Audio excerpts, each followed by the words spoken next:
Hey everyone, Kevin P. McAuliffe here, and I am back again with another Creative Cow tutorial. And in our ongoing look at learning Avid's Media Composer and Symphony, I thought we would follow up our last lesson looking at basic transitions by taking a look at the 3D Warp tool. Now the 3D Warp tool is going to be really your go-to tool for doing some basic effects work inside of Media Composer and Symphony. Most Final Cut Pro 7 and Premiere Pro editors are accustomed to double-clicking on their clips and having some basic parameters that you can adjust attached to those clips. We don't have that luxury in Media Composer or Symphony. What we have is the 3D Warp tool, and in this tutorial this is really going to be an introduction, a primer to this fantastic effect. We're going to be covering it in more detail in later lessons, but I want to get in and show you how to do a basic animation using this fantastic effect inside of Symphony, and you're going to see why really that you are going to be going back to this effect over and over again. Okay, short introduction, let's just get into Symphony and let's get started. Okay, so let's Alt-Tab into Avid's Symphony, obviously Command-Tab for all of my Mac friends out there, and I thought an effect that would be very easy to build to show you how this tool works is a basic move from the left side of the screen to the right side of the screen. Now what we're going to do is we're going to have a background video bed, and we're then going to take a clip, we're going to shrink it down, move it from off-screen on the left to off-screen on the right. And in the whole process, we're going to learn a few important techniques. One, obviously, how to get in and apply this great effect, but more importantly, we're going to take a look at keyframing, and I'm also going to show you how you can get in and quickly swap shots out once we've created a composite inside of Media Composer or Symphony. Okay, so let's put together a sequence that has a few clips in it. So the first thing I'm going to do is open my bin here inside my Learn Media Composer project. And what we're going to do here as well is I'm going to open a couple bins here. I've actually just imported some new footage from Digital Juice's Video Tracks HD. I'm just going to come up here to my stock footage folder. I've got a motocross bin here. Here we go. Here's some clips. So I think what we're going to do is I'll just grab a few at random here. I'll just mark some in and out points here. Sure, that looks good. I for in point, O for out point. I'll hit B to edit this into my sequence that doesn't exist right now. That's why I'm being prompted to say, well, where do you want to create this sequence? And I'm just going to put it into the Learn Media Composer bin. I'm simply going to say, okay, there we go. Now let's see how long this clip is. This clip is actually right now at about 16 seconds, which, you know what, is actually perfect for a background bed. I was going to put a couple shots in there, but you know what? Because these shots are slow-mo, one shot will work perfectly. And what we're going to do is we're going to take another couple of shots here, and I'm going to actually create a sequence of shots moving. We'll create it in this case from the left side of the screen, like I said, to the right side of the screen. Okay, now what we're going to do is we're going to create a clip up here. We're going to add a clip onto video track number 2. So I obviously need to add a new video track. A few ways to do that. Now I prefer to use the shortcut, which on Windows is Control and Y, obviously Command and Y for all of my Mac friends out there. Or what we can do is we can simply navigate right up here to clip and we can select new video track. So shortcut Control and Y. You'll see a new video track has appeared. Now to take video 1 and drag it up here into video 2 or to patch it into video layer 2 is actually very easy. We can do it one of two ways. Because I have auto patching turned on, now auto patching, you'll remember, I'll come back to my settings, I'll come all the way down to the bottom here to timeline.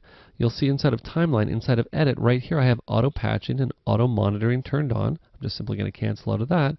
So all I have to do is actually deselect the video layer that I'm on, and what's going to happen is that my layer or my clip inside my preview window is automatically going to patch up to video layer 2. Now if I happen to have a whole bunch of video tracks, what I can also easily do is simply take video layer 1, I can click on it and drag it right to the layer that I want it to go to, and that's kind of like me taking a patch cable and patching it from 1, the preview, into whatever layer I want it to go onto. Now in this case, what I'm going to do is just deselect video 1, I'll select video 2, and let's just drop a clip in here. What I'm going to do here is just come up here. Sure, why don't we take this clip here? Now what we'll do is we'll just pick, oh, I don't know, maybe about that much of it. Sure, why not? What I'll do is I'll just mark that. That's about 12 seconds. Maybe we'll take a little bit less of it only because this shot here is only 16 seconds. So I'll just mark about that there. That's about 9 seconds. That's pretty good. And I think we'll have it come in right about here. So what I'm going to do is mark an in point by hitting I on the keyboard. I'm going to hit B to do an overwrite here, and there's the clip now on video track 2. Now of course, because I don't have an effect on here, if I come back, you'll see that if I simply hit play, what's going to happen is the first shot will play, it'll cut to that second shot. Once I get down to the end here, it's simply going to cut back. Now some people prefer to actually edit this way. For me, I like to have all of my edits on one video track. I just find it cleaner and easier for me to keep track of everything as opposed to having clips on 15 different layers of video. But obviously in the end, the choice is up to you as to how you're most comfortable working. Okay, let's actually apply the effect to this clip here. So what I'm going to do is I'm going to get into the effects palette by simply hitting Control and 8 on Windows, Command and 8 on the Mac. And what we need to do to find the 3D warp effect is just come right down here to Blend. Now, because I'm using Symfony, I have access to the Boris Continuum Complete 8 plugin pack, which if you've purchased Symfony, remember, that plugin pack is included. So go back, check your email. If you haven't downloaded it, I encourage you to download it and start using it. Okay, so let's come down to Blend, and you're going to notice the very first effect in here is 3D Warp. What I'm going to do is take 3D Warp, I'm going to grab it and simply drag it right down here, and I'm going to drop it onto the shot. Now, you're going to notice nothing has happened. What I'm going to do is just close the effects palette here. Now, nothing has happened. The reason that nothing's happened is because we haven't gotten in and actually adjusted any of the parameters associated with the 3D warp effect. Now, how we do that, obviously very straightforward. You'll remember from the basic transitions lesson, we talked about getting into effects mode. Well, to use 3D warp is much like getting in and adjusting parameters inside a transition. We just need to step into effects mode. So what I'm going to do is simply hit Shift and Y on the keyboard, which is my shortcut to get into effects mode, and you're going to see that I'm now greeted by the effects editor, and in here we have a whole bunch of different parameters that we can adjust, from shape to corner pin to crop to scaling to rotation to position. You can see a whole bunch in here. This is why I'm going to dedicate actually a few lessons to the 3D warp effect, but right now we only want to deal with really a couple parameters. I'm going to be dealing with scale and I'm going to be dealing with position. Now, couple ways we can adjust these. What I can do is I can come down, I can twirl down scaling, I can activate it, and to get in and adjust it's actually very easy. I can just simply grab right here and just drag it to whatever value I want. You'll see as soon as I do, the record window immediately updates and shows me this clip now. Now I'm just going to undo what I just did because there's actually a more visual way for me to do this as well. You're going to see that with scaling turned on now, something is highlighted over here on the right hand side, and it's actually the scale button. What I can do is I can actually adjust scale visually. Now with the scaling button selected, what I can actually do is just navigate right over here into the actual record window or my timeline, and I can come to the upper right hand corner. You're going to notice that my arrow suddenly turns into a little hand. What I can actually do is simply just grab this and just adjust the scale this way as well, just like that. Now let me just bring the effects editor back to full because you'll see now that the scale is set to 35, a very handy way to work. You're also going to see that what's happened is that as soon as I did that, a keyframe was added right where I'm parked in my timeline. Now that's okay. We're going to delete this keyframe because we actually want to have it start right back here. But it's important for it to put that in there so you see how Media Composer and Symfony works. As soon as you get in, as soon as you adjust something, a keyframe is added. So it's important to keep that in mind so you don't get messed up when you're trying to animate things. So what I can do, like I said, if I wanted to, is I can simply select this keyframe and hit backspace on the keyboard to delete it.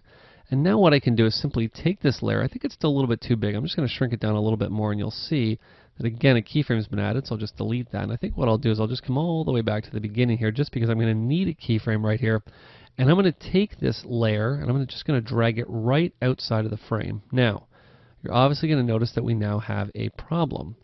I've dragged this layer outside of the frame, but how do I actually get in and grab it and bring it back if I need to? Well, obviously you'll see that because I've adjusted the position parameter has become highlighted over here in the effects editor. So I could, if I wanted to, grab it and drag it like such, but I'm just going to undo that for a second because I'm not going to do that, believe it or not.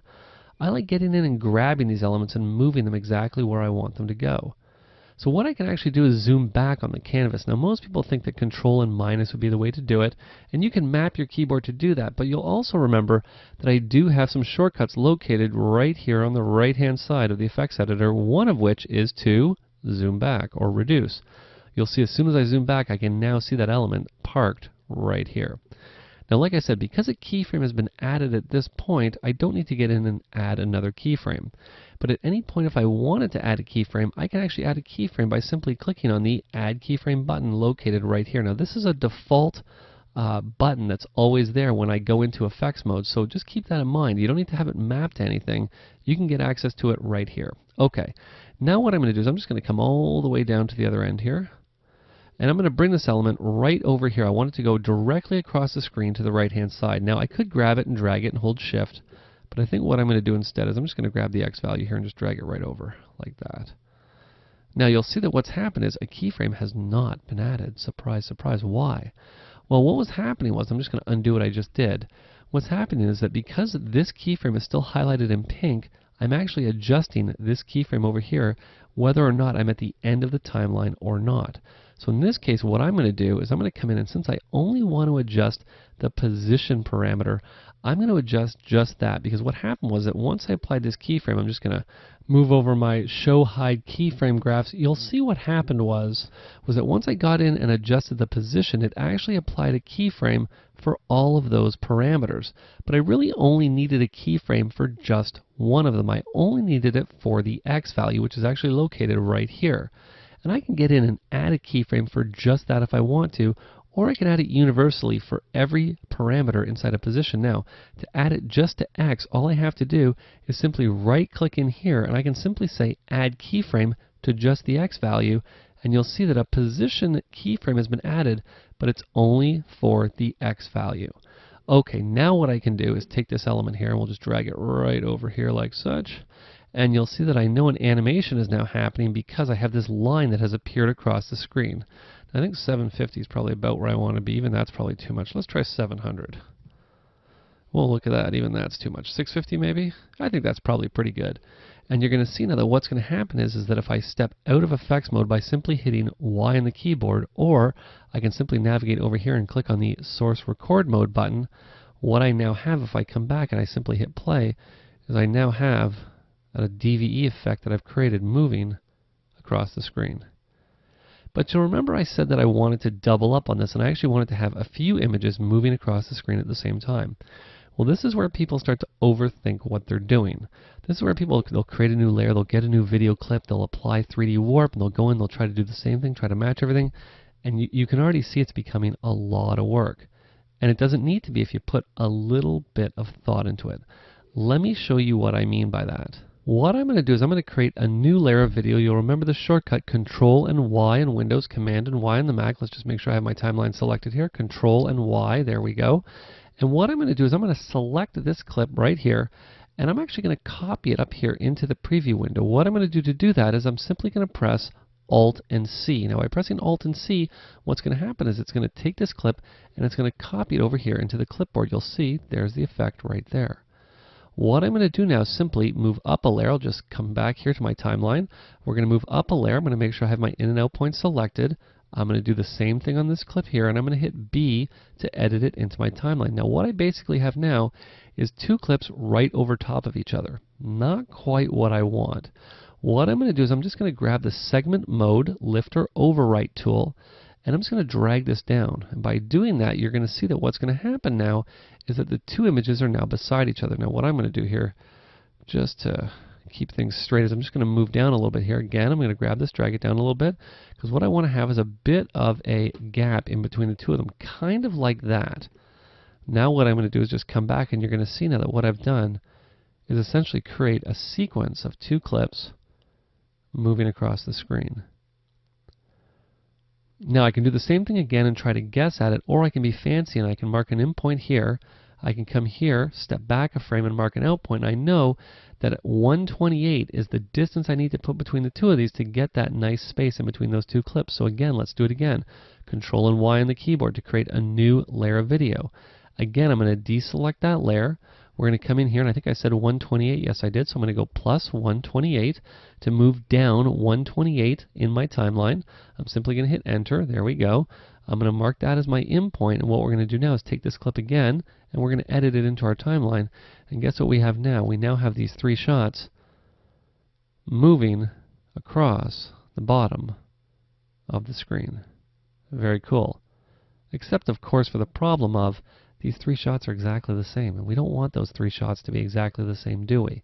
We want to have three different shots in there. Now, the first shot is fine, so let's get in and let's adjust the second clip here. Now, what most people think is, okay, well, somehow we're going to need to copy this effect and then we're going to paste it back on. You know what? You can do that. I see a lot of editors getting in, and what they'll do is they'll take this effect and they'll copy it into a bin, they'll replace this, they'll take the clip or the effect and they'll drop it back on. That's already too much work. It's making my head spin. There's a couple ways that you can get in and adjust this clip here. The first thing I need to do here, though, is to find a clip that's going to be the proper length. And we need a clip that's at least 9 seconds long. So let's just jump down here. Let's jump down a bit further here. There we go. Yeah, sure, why don't we take this here? I'll just mark that as my out point. So what do we say? We said 907, so I'll just subtract 906 here. Mark that as my end point. Looking very nice, 907. Now, two ways that we can get in and adjust this clip. First of all, I can step into this effect if I want to. Now, what does stepping into an effect mean? Well, basically what this just means is it's going to show me just the clip that's contained inside this effect. And how you step into an effect is right down here. You'll see that I have step in and step out. So with this layer selected, what I can do is simply hit step in, and you'll see now that I just have that video clip that I'm looking at. Nothing else. So now what I can do if I want to is simply hit T on the keyboard to select that entire clip. Again, I know the durations are the same. I'll hit B to edit it in. Now I can just simply step out of the effect, and you'll see now that that effect, or that shot, has been replaced. Now it's a little bit tedious stepping in and stepping out of shots every time you want to adjust something, right? I know it is. So there's got to be another and easier way to do it. Well, you know what? Of course there is, or I wouldn't obviously have said that there was. So let's come back over here. Again, we're just going to select another clip. Sure, why don't we just select this one here? We'll get these guys when they sort of come over this first jump here, maybe right to about there. Okay, we know that again, it's 907 that we want to fill, so I'm just going to subtract 906. Mark that as my endpoint, so our duration is 907. Now, instead of stepping in, what I'm going to do is simply double-click on the effect, and you're going to see what's going to happen once I double-click on the effect is it's going to expand it out so that I can see not only the clip with the effect on it, but I can see the clip that's contained inside of this effect as well. Kind of like stepping in, but I don't actually have to step in. I can see the clip right here. Now all I have to do, again, simply patch into the layer that I want to edit onto.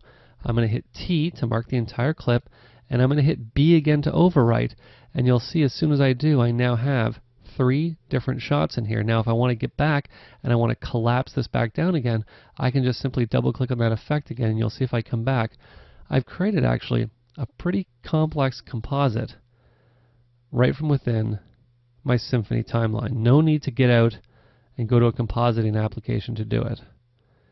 By the way, I also want to point out that I'm working on a laptop using an eSATA drive here, and you'll see that I've got 4 layers of video, HD, all playing back in real time.